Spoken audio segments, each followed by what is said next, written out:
Hi guys, so in this really quick video what I want to talk about is dealing with anger.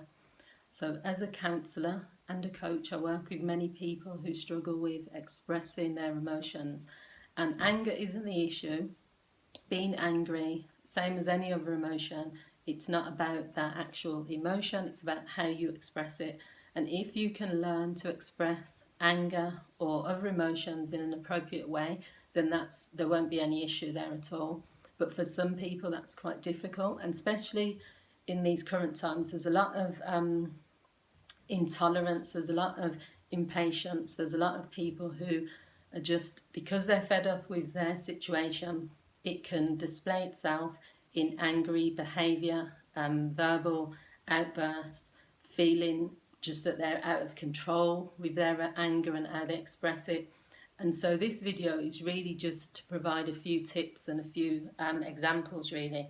So the first thing to recognise, and as I've said, is that anger isn't the issue. So when people say, I don't like conflict, or I don't like getting angry, or being angry is wrong, or you shouldn't be angry, or these sorts of things, then they're missing the point a little bit. It's not about being angry about something, especially if it's something justified, is a reasonable response. It's how you then, deal with it. So an example would be, I'll give you two personal examples actually, that usually works. Two examples of when I've got annoyed or angry in a situation is, one, if I've booked an appointment to go and get my hair done, and this has happened maybe, I'd say a year ago this happened, booked an appointment at a hairdresser's, specific time, this was like I had other things to do that day, I booked it in advance, it was going to be a weave that I was going to have, I bought the hair, came into the hairdresser's. Now it's not unusual to sit and wait 10 minutes or someone might be running late, but I came in to the hairdresser's on time, sat there, no one came over, said anything, not the receptionist, not the person who was doing my hair. The person who was supposed to be doing my hair was there doing someone else's hair. I thought, fair enough. 20 minutes later, no one still come over to me. The lady that was supposed to be doing my hair is still only halfway through doing someone else's hair. By this time, I'm sitting there and I'm thinking, I was just getting really annoyed, because I'm thinking, no one's come over to explain anything. No one said, excuse me, I'm running late. No, I'm on time for my appointment. It's been 20 minutes, nothing. I can't believe it, but then I sat for another 10 minutes. So this was half an hour now that I've been sat in this salon. The girl who's supposed to be doing my hair is chatting away. She's, putting the relaxer on someone else's hair. She's not paying me any attention at all. So in the end, I just got to the point where I just got up and I said, I've been here for 30 minutes. No one's come over.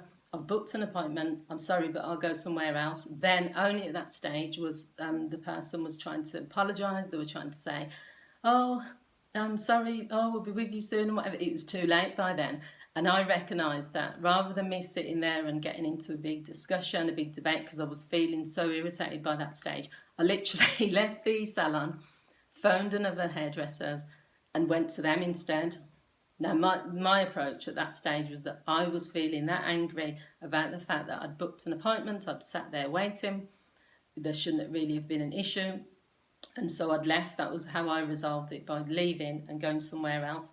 Another situation that has caused me to be angry has been just in situations where you're being, for me, I know what my trigger is. My trigger is if you're being disrespected, or you receive bad service, or if you are entitled to something and, the person isn't giving you what you feel is your entitlement. Now that doesn't mean that you're right to become angry. I don't believe in physical altercations with people. I don't even believe in getting into shouting and screaming with people. I feel you need to learn how to express anger in an assertive way. It's not even anger, you need to express yourself in an assertive manner so that the person recognises that you're upset or angry, so that you know what the agenda is, what result you want to get, what you want the outcome to be. And in some cases, you need to walk away from situations. In fact, there's loads of examples I could provide, but I don't think that would be the most beneficial way for this video. So you need to identify what it is about the situation that's making you angry, put it into context. So think about it, in the scheme of things, is this really important? With everything else that's happening, does this really matter? Does it matter if someone cut you up on the road? You know what I mean? Does it matter if someone didn't serve you in a certain way? And as I've said, I'm not going to contradict myself. If you get bad service, whether it's a restaurant, whether it's a cashier's till, whether it's a hair salon, whether it's a nail salon, you have the right to complain. You have the right to leave. You don't have the right to threaten the person. You don't have the right to say, I'm going to, come back here and smash your shopper. You don't have the right to refuse to pay. That's just my feeling. So what you need to decide is what is an appropriate way for me to express my anger in that situation. The third bit, which leads on to that, is you need to consider all the consequences of what could happen if you allow your anger to get the better of you.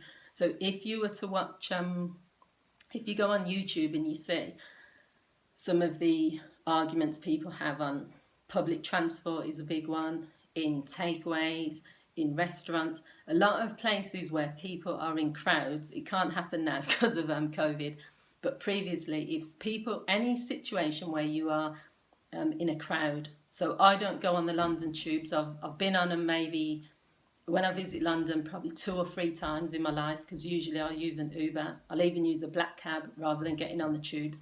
They're just packed. The times that I've been on them, everyone is squeezing into you. It's just like a time bomb waiting to happen. There's always arguments on there, and it's because people feel their privacy, their space is being invaded. So what you need to think about when you're in a situation that is causing you to feel so angry that you feel you could, lose it, is you need to list all the consequences in your head. If I behave in this way, there's a possibility things could escalate and get out of control. There's a possibility I could get arrested. If I get arrested, there's a possibility I could lose my job. I could have a criminal record. The person could, be really injured. If I was to start fighting this person, I could end up killing them or, really hurting them seriously. Think about all the things, the consequences that could happen as a result of you being angry and acting on it in that way. So instead, what you want to think about is, what can I do instead? Okay, I'm angry. I've identified that I'm angry. I know that this thing is getting on my nerves, irritating me, annoying me, frustrating me. But what can I do about it? So the key really is to learn to respond and not to react. Anyone can react. Anyone can, something gets on your nerves and you can just flip out. You can just react to it. But you're never going to feel good in that situation, because you can't control all the things in one day that can probably get you to react. So instead you just respond. And years ago I used to do these 8-week anger management programs, and what I would do is I would mostly work with people who struggled with like road rage or struggled with domestic violence or anger where they knew it was unleashed and they really couldn't contain their anger. And what we looked at is each step of the way. Meaning that when you get angry, it doesn't just come out of the blue. People say that. They'll say, I just flipped or I just snapped. But I don't really believe in that. I think that you can feel when you're about to get to that edge. I also think that there's times where you can stop, even if it's for 5 seconds, 2 seconds, and consider what you're doing. And that's why if someone, for example, is strangling someone, or if someone is going back to their car to pick up a weapon to use on someone, or if someone is considering running another person over, there's a gap in between.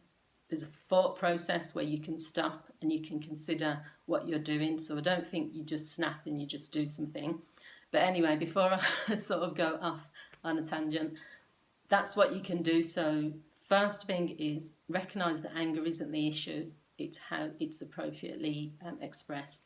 Second of all, identify what it is about the situation. What is it that's making me angry? Is it the person? Is it the way I've been treated? Is it the situation? Is it just figure out what it is? The third thing is list all the consequences. You don't have to write them down. List all the consequences in your head of what would happen if you acted upon the anger.